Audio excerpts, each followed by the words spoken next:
ప్రభాస్ నటించిన 'కల్కి' మూవీ, నాగ్ అశ్విన్ దర్శకత్వంలో వచ్చిన 'కల్కి' మూవీ,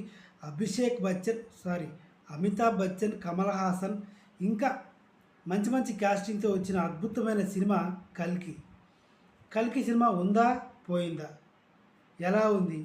ఎవరి పర్ఫార్మెన్స్ బాగుంది? ఎవరి పర్ఫార్మెన్స్ బాలేదు? సినిమా కథ ఏంటి? రివ్యూ చెప్పబోతున్నా. సినిమా అట్టర్ ఫ్లాప్ యాంటీ ఫ్యాన్స్కి. సినిమా సూపర్ డూపర్ డీలక్స్ కెవ్వుకేక పిచ్చికేక పోలికేక అభిమానులకి. కామన్ మ్యాన్కి సినిమా చూసే కామన్ మ్యాన్కి సినిమా యావరేజ్. యావరేజ్ అని ఎందుకు అంటున్నా అంటే ఫస్ట్ హాఫ్ మొత్తం ఎవరికీ అర్థం కాదు. అసలు నాగ్ అశ్విన్ ఏమనుకున్నాడో ఆ అవుట్పుట్ సినిమా నుంచి రాలేదు, ఆర్టిస్టుల నుంచి రాలేదు. కామన్గా సినిమా చూసే అభిమానులకి సినిమా చూసి బయటకు వచ్చిన తర్వాత హీరో ఎవరంటే ప్రభాస్ కాదు, అమితాబ్ బచ్చన్ అని చెప్తాడు. నేను కూడా అదే చెప్తున్నా, సినిమాలో హీరో అమితాబ్ బచ్చన్. మరి సినిమాలో ఏం బాగుంది, ఏం బాగలేదు అంటే వన్ వర్డ్లో చెప్పాలి అంటే ఫస్ట్ హాఫ్ బాగాలేదు, సెకండ్ హాఫ్ కిరాకు చింపేశారు అంతే. ఎందుకంటే సెకండ్ హాఫ్లోనే క్యామియో రోల్స్ వస్తాయి. రాజమౌళి, రామ్ గోపాల్ వర్మ, విజయ్ దేవరకొండ, డుల్కర్ సల్మాన్, ఇలా ఈ క్యామియో రోల్స్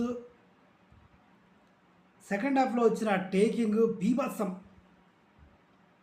కానీ ఇంకా మైనస్లు ఏమైనా ఉన్నాయంటే దీపికా పాడుకన్నే. నాకు స్వతహాగా ఈ పాడుకన్నే నాకు నచ్చదు. దీపికా పాడుకన్నే పెద్ద సినిమాకి పాడుకన్నే.